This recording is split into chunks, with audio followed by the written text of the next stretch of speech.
There used to be a saying back in the day when the old players used to say, you know what P-whipped is? Holy cow. Hey, man, I'm not going to use the word because we're a family show, but I got to tell you, man, having a 22-year-old lead you around by your cannoli, I don't know, man.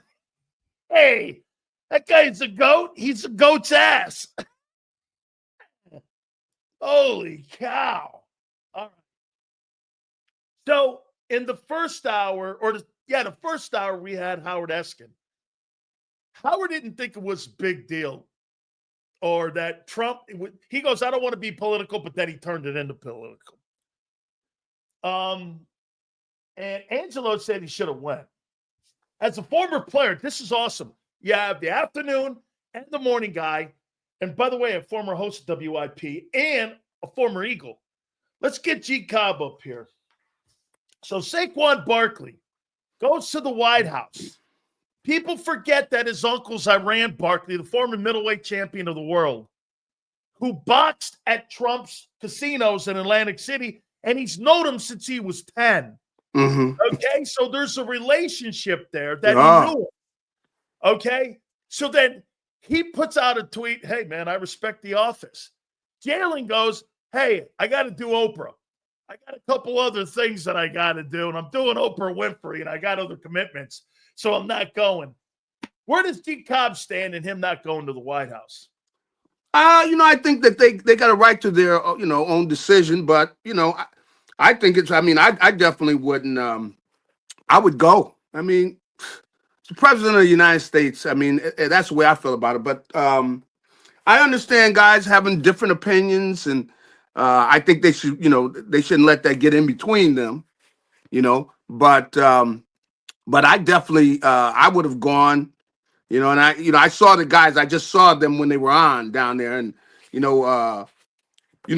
Trump's been around sports, so, he's, of course, giving everybody their roses, so, guys like it, you got the president there talking about how great you are and everything.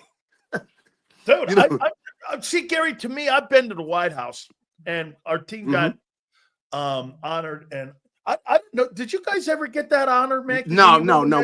They never. No, we didn't go down. No. I think we didn't get that offer. I think the only reason they probably did that for us is because Clinton was in the White House and he went to school in Arkansas with Jimmy. And so they were at Arkansas together, and I think that's probably why that. I never knew that. I never knew they were there together. Yeah, they went to school together when they were at Arkansas. Him and Hillary and all them guys. So when we showed up, and Hillary too, huh? Oh. Hey, no, I'm just saying that one of the because the Clintons used to show up at our practices when he was still the governor of Arkansas. Is that so? I didn't realize Jerry Jones and Jimmy and Jerry went to school together at Arkansas. That's why we got kind of the invitation to go there. So anyway, let me get away from that there. Let me go here with you. What'd you make of the 3 days, man, that the Eagles had when it came to drafting? I thought they did. I thought they did a good job. They do their homework. They're always thinking the same way, which is if there's a way we can get better up front. They're always thinking that way. And I think they got some players, man. Of course, this first round pick, as long as that kid is healthy, man, you can see right away the kid is a player. And what it does is, they can put him wherever they want to. Eventually, who knows? He could be playing off linebacker or he's coming off the edge. One or the other, and you got another guy who it seems also where you got him young, and the kid is going to just get stronger and a better athlete as he goes forward. And in fact, I know where his high school is. In fact, I think I've gone down there and talked to some of the kids at the high school. So, I know because it's not far from where I'm at right now. It's in South Jersey, see? And he's the kind of kid who right away they got him early. They saw the prospect. And so he was down in Florida in high school at the, what's the school down there? IMG. Yeah, he was down there. See, and then he goes from there to Alabama. I mean, come on.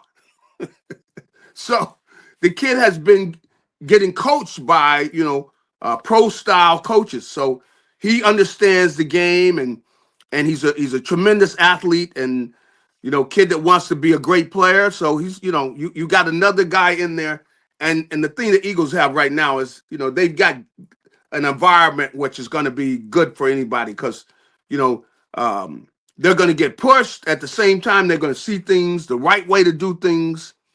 They're going to have a good understanding of the game. And so I think the prospects are very good for him, as well as some of these other kids I see on here. And you see that they were leaning towards defense. Yeah. And that's what they want to take care of. And you got Campbell there in that first round, and Makuba, a safety, who is it seems to be a lot like Gardner Johnson with the way he plays. He's kind of undersized, but smart player, gets his hands on the football a lot. Is aggressive. Then the kid, Ty Robinson, the defensive tackle, which I could see he's a good athlete, man, for, a big guy who can move. That's a guy they can use there. They're going to see if he's good enough to get in the rotation, at least to get some snaps away from him. Hey, Garry, get this. Guess who we're having on tomorrow? I'm having Chris Hinton on. You know that Miles Hinton, that's Chris Hinton's kid. Oh, yeah?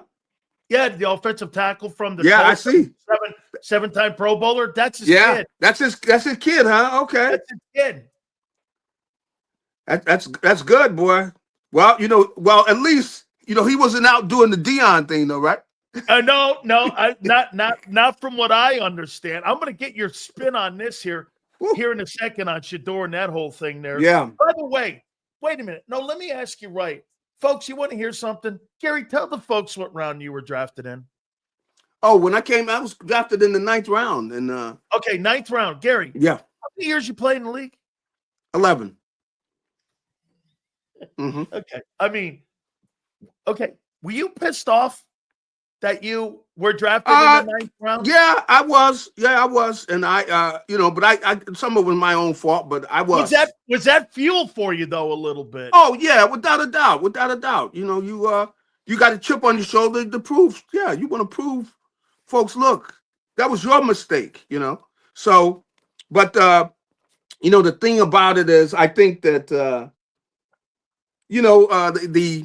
and I felt bad last night, with the whole thing with Sanders and everything, man. Feel bad for the kid because maybe he had a little bit to do it from what I heard about some of his visits and stuff, but it was really his dad. Come on, Pops, to start talking about, how this, that, and the other. Whoa. Once he's signed with a team, you're not his coach anymore, coach, dad. So you come in here making statements about whatever, if you went to Dion, let's say my son, he played at Stanford, but let's say he goes and he's going to go to Colorado, and I come out there talking about how much my son is going to play and what he's going to do. He's going, whoa, time out, the player, time out, fella. I'm the head coach here. You know what I mean? I'm going to do everything I can I want your kid to be the best player he can be and everything, but you're not going to be coming in here telling me how much he's going to play and what's going to. That ain't happening. You know what? You are the 5th person, and my wife and I got into a conversation about it. So, and you believe that Dion didn't do him any favors in how he prepped that kid for his interviews, how he prepped him for not wanting to throw at the combine. Well, it's Dion talking too. Him like he was Dion when he's not Dion. He's not Dion. He doesn't have that type of talent where he's, above everybody, whatever. Wait a minute. Your kid's going to come in here and go to work, man. We're not sure. We don't look at you and go, oh, wow, man, this guy's the best quarterback in this draft. No, you're not the best quarterback in this draft. We don't look at that and see you got the best talent in this draft. But your dad is going to come in and we don't need these kind of problems. We don't need every day we look up and we got somebody on TV, namely your dad, yapping about whether you're playing or not. How much? Look, no. Dion, you're a Hall of Fame player. We have all the respect for you as a player and everything, but you're not running our team. You're not the head coach. You're not the general manager. you know. And we know if a kid tried to come to your school, if anybody tried to come to your school, and they're gonna tell you who's gonna play, who's not gonna play, you're gonna go, wait a minute. At Colorado, Deion Sanders is the head coach. So he's making the call on who's playing, not you. And that's the way it is. I mean, and so a lot of people, I think, said, we don't need all that trouble. You know? It's not like the kid, it's not like this kid is gonna come in and then 1 year he's gonna take us to the Super Bowl. No. No. So we don't need all that trouble. So they just said we would rather just not be bothered with it. Let me ask you this: if it fell in this lane here, once the NFL figured out that he's not a first round talent to be drafted, doesn't he fall then in this category? Well, man, do I want my backup quarterback to have a circus like this? And do I want this behind my guy now? And do I really want to draft a guy where I'm going to have the dad, the circus? You saw when I've never seen a party thrown for a fifth-round draft choice more than that party was thrown for Shedeur. Albeit it's a great honor to get drafted in the NFL. I don't give a shit what round it is. I get it. Believe me, I got it too. But hey, do you think it fell in that lane where people went, I don't want that in my room, man. I don't want that. And that's why he fell the way he did. That's right. That's why he fell the way he did. And I didn't know he was, driving around in whatever, Rolls Royces or whatever. Oh, he's got a Rolls Royce SUV. Yeah. Hey, look. But I think he does know how to go to work, and he's going to, try to go to work and make up for this. But clearly, a lot of teams said, now there's some guys that can get away with this. Okay, there's some guys, you come in, you're clearly the best player in the draft. You know what I mean? Yeah. You're the best player in the draft. You come out, you're the best player in the draft. People are going to go on and say, look, we'll put up with some of his nonsense because look at the guy's the best player in the league or whatever. He's that good. But if you're not that level of player, they're going like, we don't need all that drama. Yeah, we don't need all the drama. So it's too bad. A lot of people, I had people calling me all over the place, asking me about it. And I mean, it's unfortunate because I don't think Deion meant to do it. No. But I think if he thinks about it, though, he knows, like I said, nobody's going to come in and start telling Deion what to do at Colorado. So you think he polluted the waters for the kid?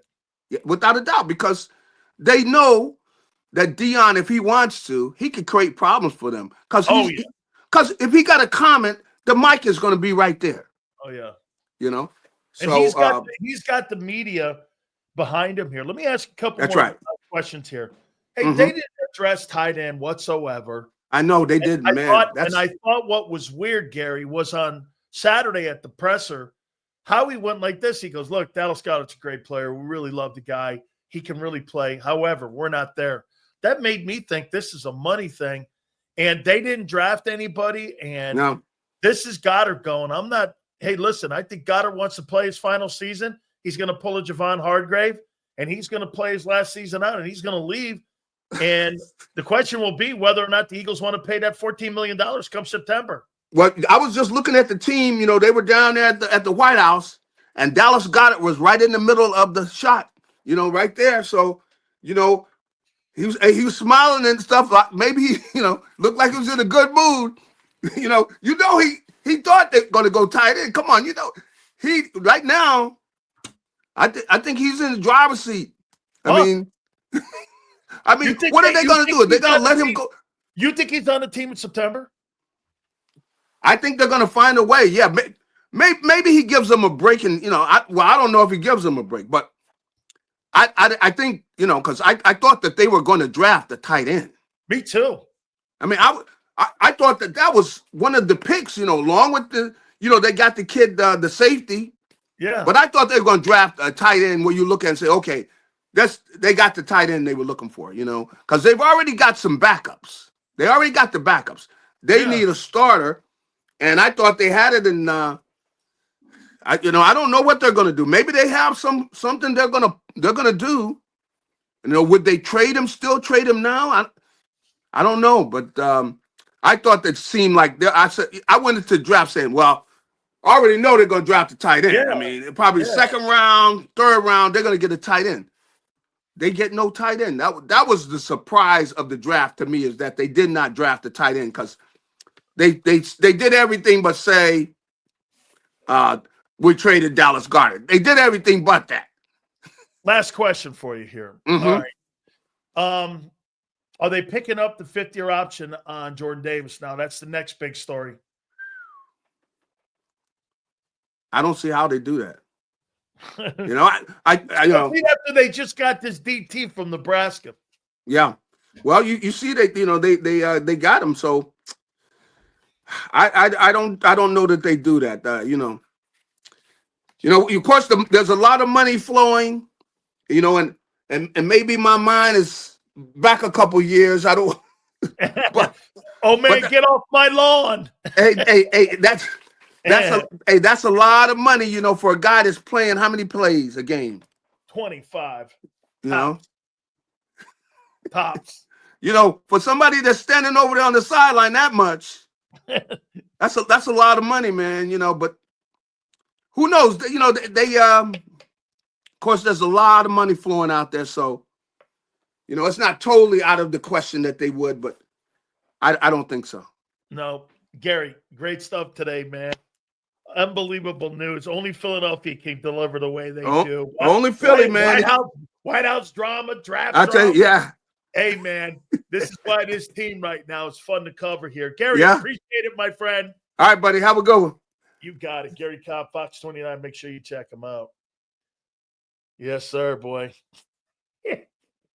Oh, this is just too good. Oh, my God. There's no way I cannot have Xander on. You kidding me? Who better to be the final act after Howard Eskin, Angelo Cataldi, and Garry Cobb? Now it's Z time. We got to get him in here, man, to get his takeaway. By the way, I love what they're doing in the morning. I tell you what, John did a great job of covering the football team with all the picks. Hey, true story, man. Tomorrow, Chris Hinton, the father of Miles Hinton, a 7-time Pro Bowler, number 3 overall selection in the 83 NFL draft out of Northwestern, is going to join us. Xander, when you're ready, get in here, man. Get your takeaway on what you thought about the NFL draft for the Eagles over the weekend, and also the NFL draft and period. I'll tell you, 600,000 people showed up to Green Bay, okay? They were only expecting 200,000, all right? And they got 600,000 people to show up for that bad puppy.